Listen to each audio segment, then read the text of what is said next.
बातें करते हम खेतों की और उसके रखवाली की, बाग बगीचा फल फूलों और फसलों की हरियाली की। हम बीजों की बातें करते उत्तम जल संसाधन की, हम तकनीकी बातें करते फसलों के उत्पादन की। हर किसान का सपना सच हो जीवन सुखद बनाने को, गाँव-गाँव के हर आंगन का प्यारा सा ही दर्शन।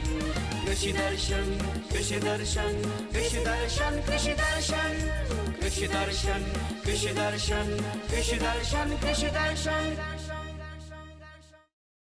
जोहार। कृषि दर्शन कार्यक्रम में आप सभी किसान भाइयों का स्वागत है। किसान भाइयों, कार्यक्रम की शुरुआत हो चुकी है। आइए हम लोग देखते हैं कृषि समाचार और लेते हैं कृषि से संबंधित जानकारियाँ।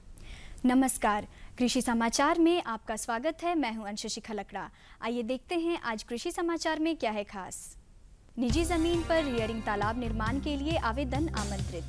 दुग्ध उत्पादन के क्षेत्र में सराहनीय कार्य के लिए पुरस्कृत करने की है योजना। पालक की खेती से बेहतर उत्पादन के लिए लगाएं पूसा माधवी। अब समाचार विस्तार से। रामगढ़ जिले के मछली पालकों से उनके निजी जमीन पर रियरिंग तालाब निर्माण के लिए आवेदन आमंत्रित किया गया है। वर्ष 2018 से 19 में रियरिंग तालाब निर्माण योजना के तहत रामगढ़ जिला को मात्र 2 एकड़ जल क्षेत्र का लक्ष्य है।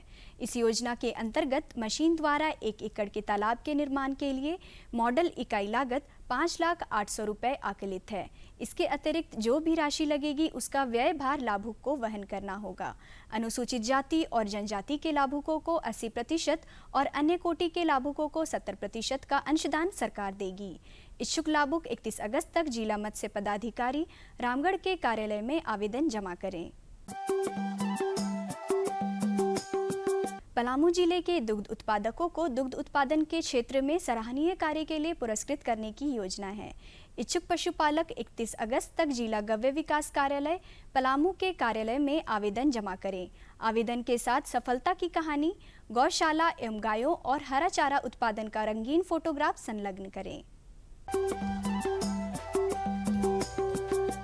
किसान भाई यदि मछली पालन के साथ साथ पशुपालन भी करते हैं तो निश्चित रूप से अधिक आय प्राप्त करेंगे। मुर्गी पालन, बत्तख पालन और गौ पालन मछली पालन के बेहतर सहयोगी हैं। इन सभी पशुओं के मलमूत्र मछलियों का प्राकृतिक आहार होता है। किसान भाई यदि आप अधिक आमदनी प्राप्त करना चाहते हैं तो मछली पालन के साथ साथ पशुपालन भी करें, क्योंकि पशुपालन की गंदगी जब तालाब में जाता है तो वह मछलियों का प्राकृतिक आहार बन जाता है और मछलियों का बढ़वार भी तेजी से होता है। किसान भाइयों, खास करके जब आप मछली पालन से जुड़े हैं तो निश्चित तौर पे पशुपालन उसका एक बहुत सशक्त माध्यम होता है, जो कि इसमें जो जैसे आपकी मुर्गी पालन है, बत्तख पालन है या गौ पालन है, तो इसके जो बाई प्रोडक्ट्स आते हैं, मलमूत्र आते हैं, तो वह मछलियों के लिए आहार हो जाता है, या प्रत्यक्ष और प्रत्यक्ष रूप से। तो निश्चित तौर पर अगर आप पशुधन के साथ अगर आप मछली पालन कर रहे होते हैं तो आपकी आय की वृद्धि होने और दुगुना होने में कोई संदेह नहीं है, ताकि इससे आपको अधिक लाभ जो है आने वाले समय में प्राप्त होगा। किसान भाई पालक की खेती से अधिकाधिक उत्पादन लेने के लिए 25 से 30 किलोग्राम बीज प्रति हेक्टेयर लगाएं। बीज से बीज की दूरी 15 से 20 सेंटीमीटर रखें। बेहतर उत्पादन के लिए अनुशंसित प्रभेद में पूसा ज्योति, ऑल ग्रीन, देशी, पूसा माधवी लगाएं। किसान भाई पालक की खेती के लिए दोमट मिट्टी वाले खेत का चयन करें। खाद एवं उर्वरक में गोबर खाद 200 क्विंटल बुआई के पहले, नेत्रजन 90 किलोग्राम, स्फूर 45 किलोग्राम और पोटाश 45 किलोग्राम प्रति हेक्टेयर मिलाएं। पालक की बुआई छोटी छोटी क्यारी बनाकर पंक्तियों में करें। किसान भाई छोटी एवं कम गहरी जड़ों वाली खरपतवारों को समय पर निकालने के लिए ग्रबर नामक कृषि यंत्र का प्रयोग कर सकते हैं। इसकी कार्य क्षमता 15 से 18 डिसमिल प्रतिदिन है। आज की विशेष जानकारी है मिर्च फसल में अंडा परजीवी के रोकथाम के बारे में। मिर्च फसल में अंडा परजीवी लग जाए तो यह फसल और फसल के मित्र कीटों के लिए घातक होता है। किसान भाई यदि आप मिर्च फसल लगाए हुए हैं तो इसमें लगने वाले वयस्क अंडा परजीवियों के रोकथाम के लिए खेत में प्रति एकड़ की दर से 5 फेरेमोन ट्रैप लगाएं। और अब एक नज़र राज्य के 5 प्रमुख शहरों के मौसम के मिजाज पर। आज राज्य के 5 प्रमुख नगरों के अधिकतम और न्यूनतम तापमान कुछ इस प्रकार दर्ज किए गए। रांची का अधिकतम तापमान 28 डिग्री सेल्सियस और न्यूनतम 23 डिग्री सेल्सियस। जमशेदपुर का अधिकतम तापमान 31 डिग्री सेल्सियस और न्यूनतम 26 डिग्री सेल्सियस। मेदिनीनगर का अधिकतम तापमान 33 डिग्री सेल्सियस और न्यूनतम 25 डिग्री सेल्सियस। देवघर का अधिकतम तापमान 32 डिग्री सेल्सियस और न्यूनतम 26 डिग्री सेल्सियस। वहीं धनबाद का अधिकतम तापमान 31 डिग्री सेल्सियस और न्यूनतम 25 डिग्री सेल्सियस रहा।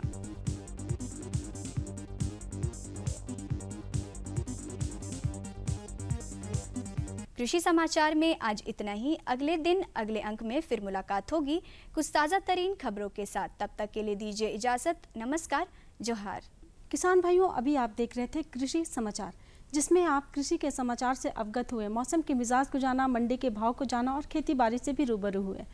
जानकारियाँ हमारे पास और भी है। वक्त हो गया एक छोटे से विराम का। कहीं जाइएगा नहीं, तुरंत हाजिर होते हैं।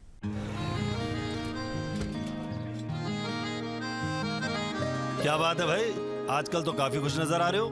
क्यों ना हो, अब मैं ऑर्गेनिक खेती जो कर रहा हूँ ये पूरा प्राकृतिक है, ऑर्गेनिक है। इसमें हमारे खेत, हमारी फसल और हमारी जेब सब फायदे में होते हैं और इसमें लागत भी कम है। जी हाँ, आप भी ऑर्गेनिक खाद का प्रयोग करें, अपनी फसल और मिट्टी को तंदुरुस्त बनाएं और आपकी आमदनी में इजाफा करें। अधिक जानकारी के लिए किसान call centre toll free number 1800-180-1551 पर कॉल करें और लॉग ऑन करें kisan.gov.in और farmer.gov.in। कृषि और किसान कल्याण मंत्रालय द्वारा किसान हित में जारी। भारत सरकार लाई है कृषि कल्याण अभियान, जहां मिल रहा है तकनीकी ज्ञान और समृद्धि का सामान। कृषि कल्याण अभियान में किसानों को मिल रहे हैं सॉइल हेल्थ कार्ड, दलहनों और तिलहनों की सुधरी किस्मों के बीज के मिनी किट्स और बागवानी फसलों की पौध, पशुओं के टीकाकरण, मधुमक्खी पालन, मशरूम की खेती और किचन गार्डनिंग का प्रशिक्षण भी, साथ ही सूक्ष्म सिंचाई विधियों की जानकारी। देश के सभी आकांक्षी जिले और प्रत्येक जिले के 25 गाँवों में जोर शोर से चल रहा है कृषि कल्याण अभियान। 1 जून से 31 जुलाई 2018। कृषि कल्याण अभियान, समृद्ध किसान। सूखा हो या बेमौसम की बरखा हो, कीड़ा लगे खेत में या दुविधा हो, बहुत ही कम प्रीमियम पे पूरी हो भरपाई, फसल बीमित रहे कटाई के बाद भी भाई। हाँ, ऋणी या अऋणी अब हर किसान लाभ उठाए। एक मौसम एक दर है, सब किसान बीमा कराए। किसान भाइयों, झारखंड राज्य में कृषि की अपार संभावनाएं हैं। ज़रूरत है हमें जानकारी की। कृषि एवं गन्ना विकास विभाग की क्या योजनाएं हैं, आइए हम जानकारी प्राप्त करते हैं। तो चलिए सीधे स्टूडियो। सफल देश, समृद्ध किसान, अगर खेती बाड़ी का हो समुचित ज्ञान। किसान भाइयों नमस्कार। कृषि दर्शन कार्यक्रम में आप सभी का बहुत बहुत स्वागत है। मैं हूं आपके साथ गौतम। किसान भाइयों, कृषि एक बहुत बड़ा क्षेत्र है। कई तरह की योजनाएं चलाई जाती है और अगर आपको योजनाओं की सही जानकारी होगी तो आप इसका लाभ ले सकते हैं। जी हाँ किसान भाइयों, आज हम बात करेंगे कृषि एवं गन्ना विकास विभाग की ओर से कौन कौन सी योजनाएं चलाई जा रही हैं और आप इससे किस तरह से लाभान्वित हो सकते हैं। आज हमारे साथ स्टूडियो में मौजूद हैं उप कृषि निदेशक योजना श्री विकास कुमार जी। सर, इस कार्यक्रम में आपका बहुत बहुत स्वागत है। नमस्कार। सभी किसान भाइयों को जोहार। किसान भाइयों की तरफ से सबसे पहला जो प्रश्न आता है, जो मन में आता है सर, कि लगातार हमारी सरकार कोशिश कर रही है कि किसानों की आय दुगुनी की जाए। एक लक्ष्य भी है, किसान भाई लगे भी हुए हैं और कोशिश भी चल रही है। जो कृषि और गन्ना विकास विभाग है झारखंड सरकार का, इस दिशा में उनकी ओर से कौन कौन सी योजनाएं चलाई जा रही हैं? जैसा कि हम सभी जानते हैं कि झारखंड प्रदेश ये एक प्रगतिशील राज्य है और कृषि के मामले में प्रगति के पथ पर अग्रसर है। यहाँ साल में 1200 से 1400 मिलीमीटर बारिश होती है और यहाँ के ज़्यादातर किसान जो लघु सीमांत कृषक है, 80% से ज़्यादा किसान हैं लघु एवं सीमांत कृषक, जिनके पास कृषि का जोत का जो रकबा है वो कम है जी। तो किसानों की आय दोगुनी करनी तो उसके लिए सबसे पहला होता है कि उनके जो उनका जोत है उसी में हम एक से ज़्यादा फसल लें ताकि है ना उनके आय को बढ़ोतरी कर सके। दूसरा उनका उत्पादन लागत कम करना। तो इस दिशा में किसान विभाग के द्वारा कई कार्यक्रम चलाए, जैसे कि किसानों की लागत कम हो इसके लिए सबसे पहले तो जो महत्वपूर्ण योजना है जो हम लोग चलाते हैं वो बीज विनिमय वितरण कार्यक्रम है जी, जिसके तहत किसानों को अनुदानित दर पे आधे दाम पे हम लोग खरीफ एवं रबी फसलों के बीज समय समय उपलब्ध कराते हैं ताकि उनका उत्पादन लागत जो कॉस्ट है वो घटे जी। तो ये कार्यक्रम चल रहा है। तो ये जो बीज विनिमय की आप बात कर रहे हैं, कौन किसान इसका लाभ ले सकते हैं? ये इसमें पात्रता हमारे यहाँ कोई भी किसान जो लघु सीमांत हो या बड़े किसान हो सभी लाभ ले सकते हैं। वो किसान होना चाहिए, उनके पास किसान होने का कुछ प्रमाण होना चाहिए। वो हम लोग इस कार्यक्रम को अपने लैंड पैक्स के माध्यम से किसानों को वितरित कर रहे हैं। कोई भी किसान जाएंगे और 5 हेक्टेयर तक है ना वो अपना बीज उसका प्राप्त कर सकते हैं। तो कहाँ लैंप्स पैक से बीज प्राप्त कर सकते हैं। और क्या ये झारखंड के सभी जिलों में सभी जिलों में लागू है? इसके अलावा जो मुख्य योजना है जैसे आप बीज विनिमय की बात हो गई, इसके अतिरिक्त जैसे अगर हमको आय बढ़ानी किसानों की तो दलहन तिलहन के उत्पादन पर मुझे फोकस करना पड़ेगा। इसके लिए विभाग द्वारा पिछले साल से प्रयास किए गए हैं। विशेष फसल योजना जो स्पेसिफिक क्रॉप स्कीम्स है जो जिलावार वहाँ की फसलों के अनुरूप ये योजना ली गई है। जहाँ मूंगफली होती है मूंगफली, जहाँ तिल वहाँ तिल देते हैं, जहाँ सोयाबीन। और ये योजना इस योजना के तहत किसानों को हम प्रोटेक्शन के रूप में बीज से लेकर अनुपादान सभी उपादान 100% अनुदान पर देते हैं ताकि वो लगाकर इसको देख सके कि इससे क्या फायदे होते हैं और बाकी किसान उत्प्रेरित हो सके इससे। जी सर, लगातार इंटरेस्ट सबवेंशन की बात होती है, ये क्या है? किसान भाई कैसे समझे इसको? जैसा आप जानते हो कि हमारे यहाँ किसान एक गरीब किसान है और अगर सूदखोरों के चक्कर में फंस गए या लेनदारों के चक्कर फंस गए तो उनको एक काफ़ी बोझ पड़ जाता है जी। तो गत वर्ष ही ये माननीय मुख्यमंत्री महोदय का निर्णय हुआ था, उसके उपरांत ही ये योजना ली गई थी। इस योजना के तहत किसी भी किसान को जो किसी से ऋण यदि प्राप्त करता है, किसी बैंक से प्राप्त करता है तो वो उसे अगर समय पर वापस करता है तो 3% भारत सरकार उसमें छूट प्रदान करती है। और यदि समय पर वापस करता है तो राज्य सरकार भी 3% उसे माफ करती है। तो इस प्रकार किसानों को जो 7% ब्याज पर जो कृषि ऋण प्राप्त होता था वो मात्र अब अगर समय पर वापस करते तो उन्हें मात्र 1% ही ब्याज का बोझ उन्हें पड़ेगा, जो कि है ना 1% ब्याज पे कहीं भी पैसे नहीं मिलता है। और ये एक बहुत बड़ी राहत है किसानों के लिए। किसान है ना किसी से ऋण ले, समय वापस करे और मात्र 1% ब्याज देकर वो है ना साल भर खेती कर सकते हैं। बिल्कुल काफ़ी कम ब्याज में, वो काफ़ी कम क्या बिल्कुल ही नहीं कहा जा सकता है उसको।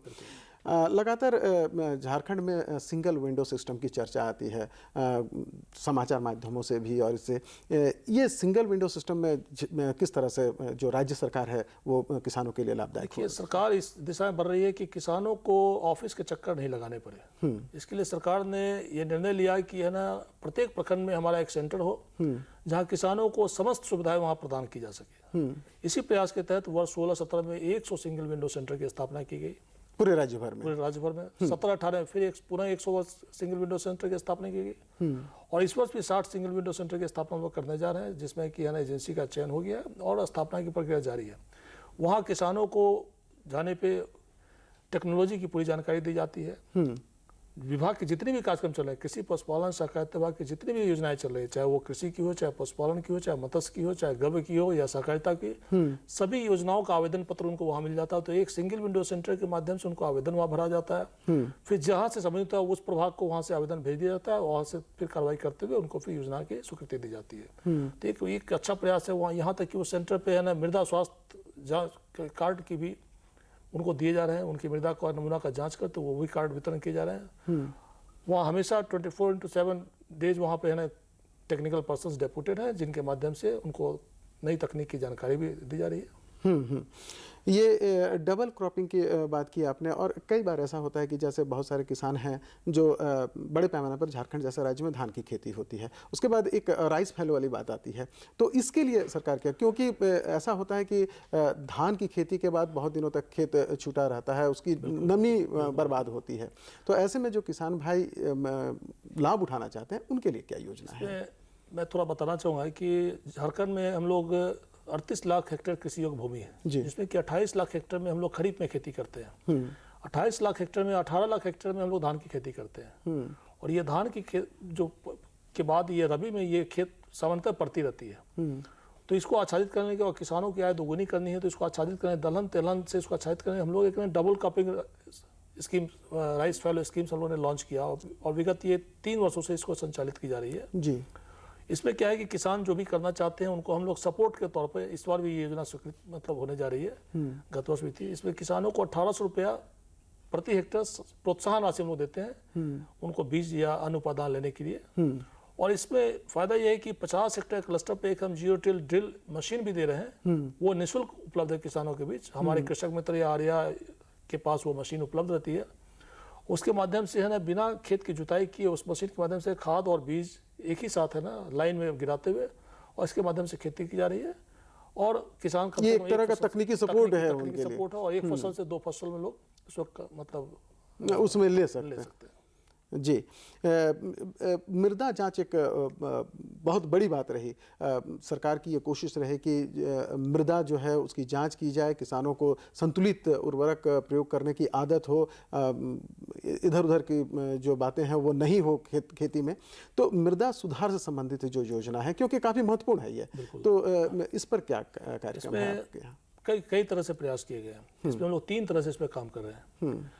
हम लोग पंचायत स्तर पे मृदा परीक्षक छोटा सा मिनी लैब हम लोगों ने स्थापित किया है, जो कि हमारे कृषक मित्र या आर्या को ही दिया गया है और उन्हें ट्रेनिंग प्रॉपर ट्रेनिंग दी गई है केवीके में कि कैसे इसको टेस्ट किया जाता है। तो गत वर्ष भी 1864 मृदा परीक्षक है ना वितरित किए गए हैं, जो कि है ना पंचायत स्तर पर उपलब्ध है। उसके पिछले वर्ष साल 1300 है ना मृदा परीक्षक उपलब्ध कराए गए थे। तो एक तो हुआ है कि मिनी लैब जो कि किसानों के दरवाजे पे ही है ना मृदा जांच की सुविधा उपलब्ध है। अच्छा, वहाँ पहुँच जाएंगे वहाँ। दूसरा हम लोग है ना हमारे जो लैब है कुछ जिसको हम लोग प्राइवेट पार्टनर पीपीपी मोड में चला रहे हैं, पब्लिक प्राइवेट पार्टनरशिप मोड में, वहाँ भी है ना वहाँ भी मृदा जांच किया है। इसके अलावा हमारे सरकारी जो लैब है वहाँ भी मृदा जांच किया है। अभी तक करीब है ना 13 लाख किसानों को है ना यहाँ मृदा स्वास्थ्य कार्ड का वितरण किया जा चुका है। और उसी अनुरूप अब किसानों को सलाह दी जा रही है कि आप जो आपकी जो अनुशंसा है उसी के अनुरूप आप खाद का प्रयोग करें, ताकि है ना अनावश्यक जो खाद पर जो आपका बोझ पड़ रहा था वो कमे और उत्पादन लगातार घटे और आय आपकी में वृद्धि हो सके। बिल्कुल। कृषि प्रयोगशालाओं की भी ज़रूरत होती है। प्रयोगशालाओं से संबंधित कोई योजना जो है? प्रयोगशाला में कई तरह की प्रयोगशालाएं चल रही है। मृदा परीक्षण की प्रयोगशाला है, क्वालिटी फर्टिलाइजर स्टेट में इंश्योर हो कि किसी को कहीं कोई ठगे नहीं जाए, उसके लिए ना गुण नियंत्रण प्रयोगशाला हमारे यहाँ राज्य में स्थापित है, वहाँ भी है ना ये काम हो रहा है। इसके अलावा किसानों को बीज जो उपलब्ध कराई जा रही है, बीज में कोई शिकायत नहीं, इसके उसका टेस्टिंग बहुत समय से जरूरी है। उसके लिए हमारे बीज परीक्षण प्रयोगशाला है रांची में स्थापित है, जहाँ सैंपल टेस्ट करके और उसकी गुणवत्ता की जांच की जा रही है। तो इस तरह से प्रयोगशालाओं को हम लोग समय समय पे स्ट्रेंथनिंग करते रहते हैं, और ताकि है ना कि वहाँ तो जो किसान भाई अपने बीज की गुणवत्ता की जांच करवाना चाहे वो किस तरह से इससे जुड़े? वो जिला कृषि पदाधिकारी को अप्रोच कर सकते हैं, प्रयोगशाला में जाके वहाँ वो जमा कर सकते हैं कि हमारे इसकी जांच करके इसका मुझे रिपोर्ट दिया जाए, तो इस तरह से अप्रोच कर सकते हैं। शुरू में जब हमारी बातचीत हुई तो आपने बताया कि यहाँ करीब 1200 से 1400 मिलीमीटर बारिश होती है और बहुत बड़ा हिस्सा जो है पानी का बहकर चला जाता है। ऐसे में पानी का संरक्षण बहुत ज़रूरी है। जो योजनाएं जैसे हमने देखा कि डोभा वगैरह का भी कार्यक्रम चलाया गया, किस तरह से आप देखते हैं कि किसान इस तरह के कार्यक्रमों से लाभ उठा सकते हैं? जल संचयन के लिए विभाग के द्वारा कई प्रयास किए गए हैं। विगत वर्षों में आपने देखा हुआ है कि डोभा कृषि एवं पशुपालन सहकारिता विभाग के द्वारा ही बनाए गए हैं, ग्रामीण विकास विभाग के द्वारा भी तैयार किए गए हैं। एक जो हम लोग की तरफ से एक जो मेजर प्रयास किए गए हैं, तालाब का गहरीकरण, सरकारी तालाब एवं निजी तालाबों का गहरीकरण एवं जीर्णोद्धार भी किया जा रहा है। इसके अतिरिक्त पानी का संरक्षण करते हुए अब उसी पानी का सदुपयोग करने के लिए एक प्रधानमंत्री कृषि सिंचाई योजना एक बहुत महत्वपूर्ण योजना है। किसानों की आय दोगुनी करनी हो तो उन्हें अब सिर्फ दलहन तेलहन और धान की खेती से नहीं चलेगा, उनको सब्जी खेती में जाना पड़ेगा।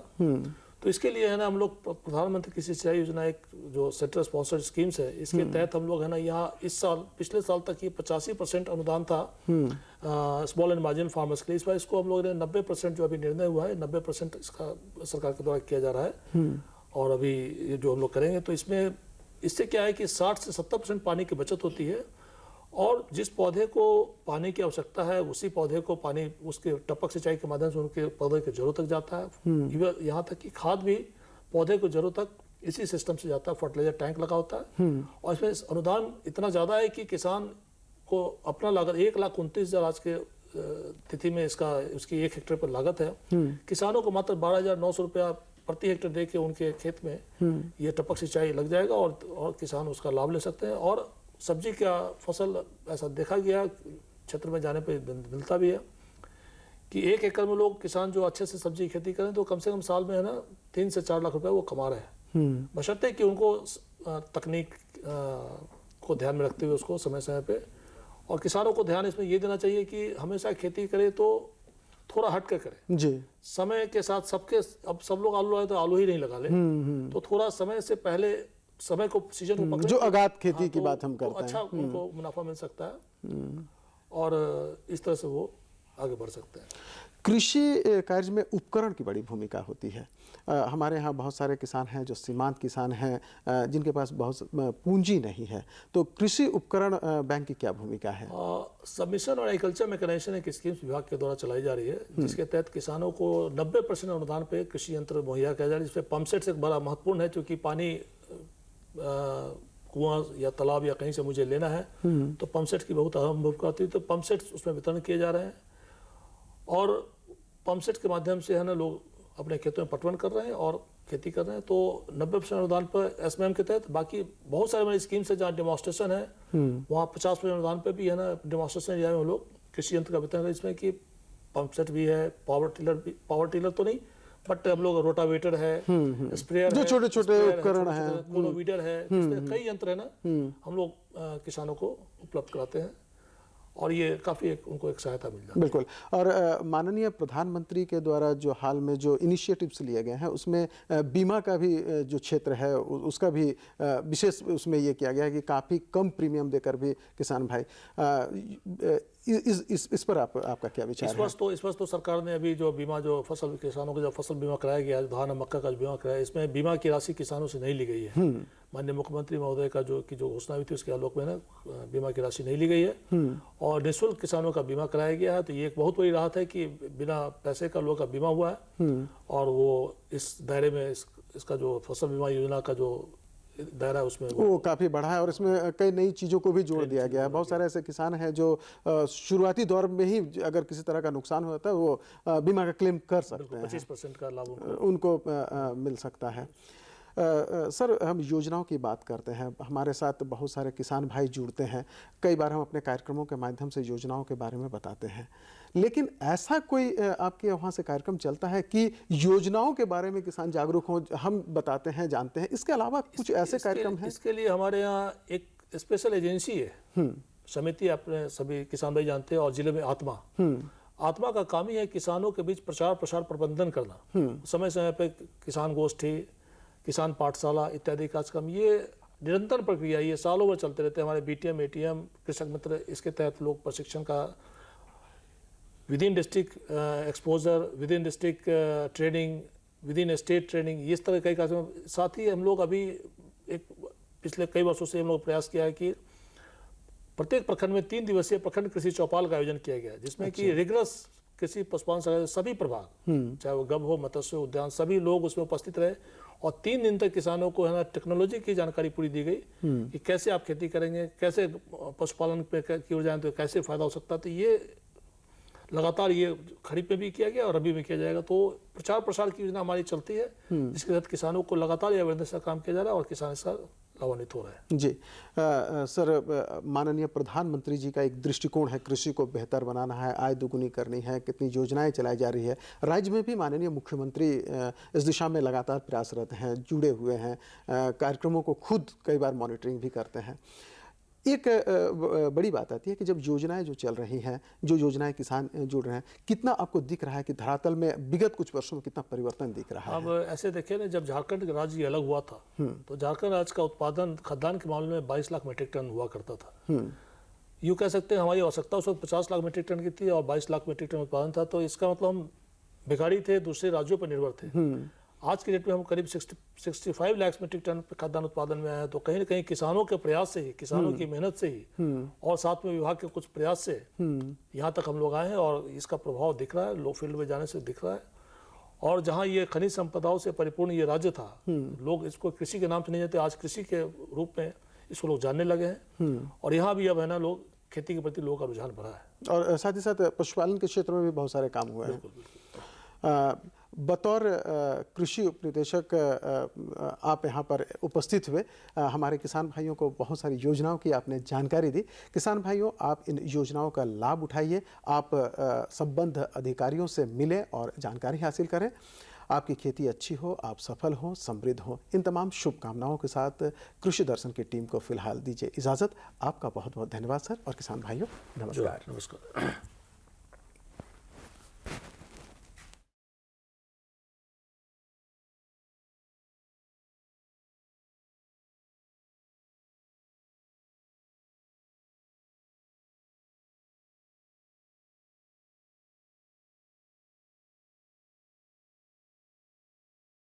इतने सारे फल फूल, वाह।